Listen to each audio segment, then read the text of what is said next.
Oubliez d'emblée l'image un peu poussiéreuse du vieux roman du 19e siècle. Ce qu'on va décortiquer aujourd'hui, c'est un véritable thriller psychologique, sombre et implacable. Imaginez un peu la scène. Un jeune homme complètement ruiné, vraiment au bord du gouffre, pousse la porte d'un étrange magasin d'antiquités. Son nom ? Raphaël de Valentin.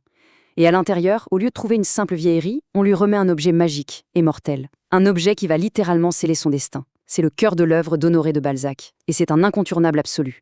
Surtout si l'on veut transformer l'approche classique de l'analyse linéaire en une exploration vivante, pensée tout particulièrement pour accompagner les révisions des lycéens. Alors, on plonge directement au cœur du drame.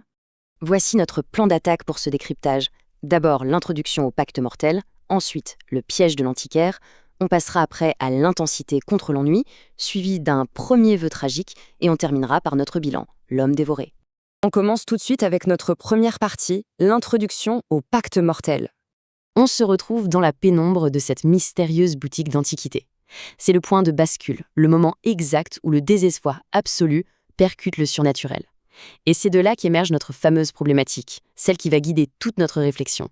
Comment ce pacte montre-t-il que le désir dévore l'existence humaine ? Ce n'est pas juste une question rhétorique, c'est vraiment l'énigme vitale que Balzac nous pose. Toute la mécanique de la scène est construite pour répondre à ça. Alors, cette fameuse peau de chagrin, c'est quoi au juste ? Eh bien, c'est un morceau de cuir magique. Son pouvoir est dingue. Elle réalise absolument n'importe quel vœu. Mais attention, le prix à payer est terrifiant. Elle rétrécit à chaque souhait exaucé. Ce qui est absolument crucial ici, c'est son lien physique avec la propre existence de Raphaël. C'est pas juste un petit miracle, c'est un compte à rebours en temps réel. Elle agit comme un réservoir concret de vie. Et bien sûr, c'est une métaphore parfaite de nos temps qui s'évaporent sans qu'on puisse l'arrêter. On passe à notre deuxième étape, le piège de l'antiquaire. Il faut bien comprendre que le vieil homme qui tient la boutique ne lâche pas cet objet à la légère. Il lance à Raphaël des avertissements complètement glaçants. Et ça illustre à merveille la théorie de Balzac sur l'énergie humaine. Concrètement, l'humanité s'use par deux forces opposées. D'un côté, on a le vouloir, c'est ce désir brûlant qui épuise notre âme de l'intérieur. De l'autre, le pouvoir, c'est l'action en elle-même, le fait de faire les choses, qui draine notre énergie physique. Et le piège absolu de cette peau magique, c'est qu'elle fusionne ces deux forces destructrices de manière instantanée.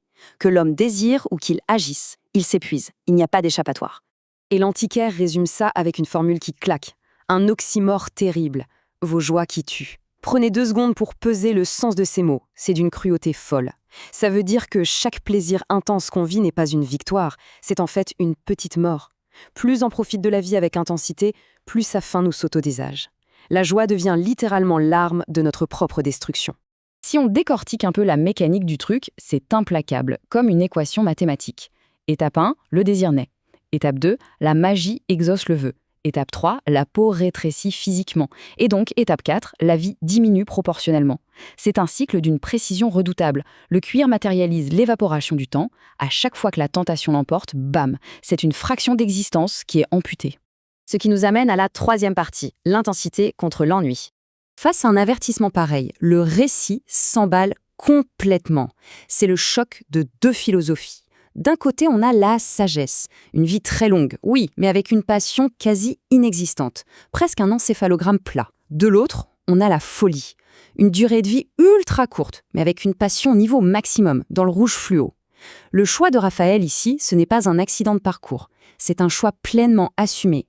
Pour lui, toutes ses études et sa prudence ne l'ont mené qu'au désespoir. Du coup, embrasser cette folie passionnelle, c'est devenu sa seule et unique issue. D'ailleurs, il l'annonce haut et fort avec cette phrase qui reste gravée. « Je veux vivre avec excès ». Le ton est là, c'est posé, définitif.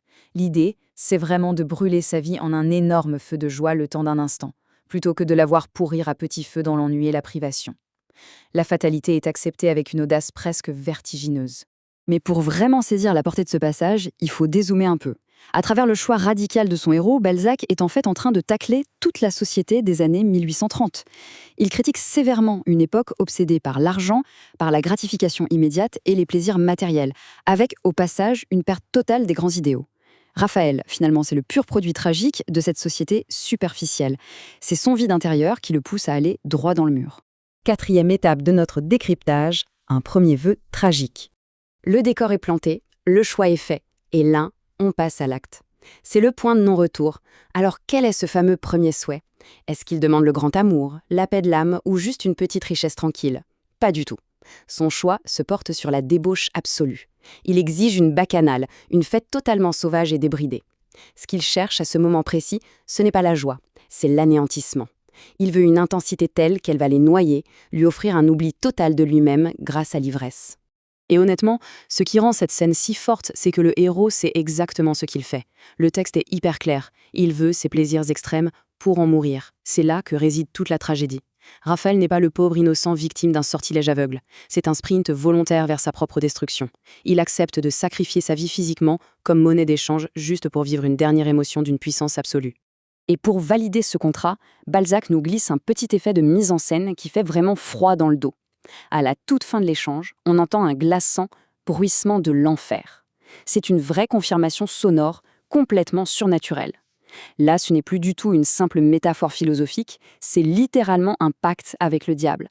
Une âme vendue pour un instant éphémère de gloire et de plaisir. Et nous voilà à notre 5e et dernière partie, notre bilan, l'homme dévoré. On redescend un peu en pression pour faire la synthèse. Le grand message de Balzac, l'idée centrale qu'il faut absolument retenir pour l'analyse, c'est que cette peau magique, c'est le symbole même de l'homme qui se fait dévorer par ses propres ambitions. Il nous prouve de façon magistrale que le désir se comporte exactement comme le feu. C'est l'étincelle qui nous donne la vie, l'élan pour avancer, mais c'est aussi le brasier qui finit inévitablement par tout réduire en cendres. Et pour boucler une bonne analyse littéraire linéaire, il faut toujours une petite ouverture. Ici, la connexion la plus brillante à faire, c'est avec un autre grand mythe de la littérature, Faust. Regardez bien. D'un côté, on a Raphaël de Valentin qui vend son âme pour assouvir des plaisirs excessifs et mortels. De l'autre, on a Faust qui conclut un pacte avec le diable pour récupérer sa jeunesse et gagner la puissance. Dans les deux cas, on a un héros qui se sacrifie délibérément pour faire sauter les limites imposées à la condition humaine. Et c'est là toute la puissance d'un texte classique. Il continue de nous faire gamberger bien après avoir fermé le livre. Imaginez une seconde que cette peau magique soit là, devant nous. Quel serait le vrai choix à faire ? Une existence longue, sereine, mais peut-être affreusement monotone, ou alors un instant de gloire et de passion bref et foudroyant, au péril de tout le reste. C'est une invitation intemporelle à méditer sur le vrai prix de l'ambition humaine. Gardez bien ça en tête pour vos révisions, et on se retrouve très vite pour poursuivre notre exploration des grands textes.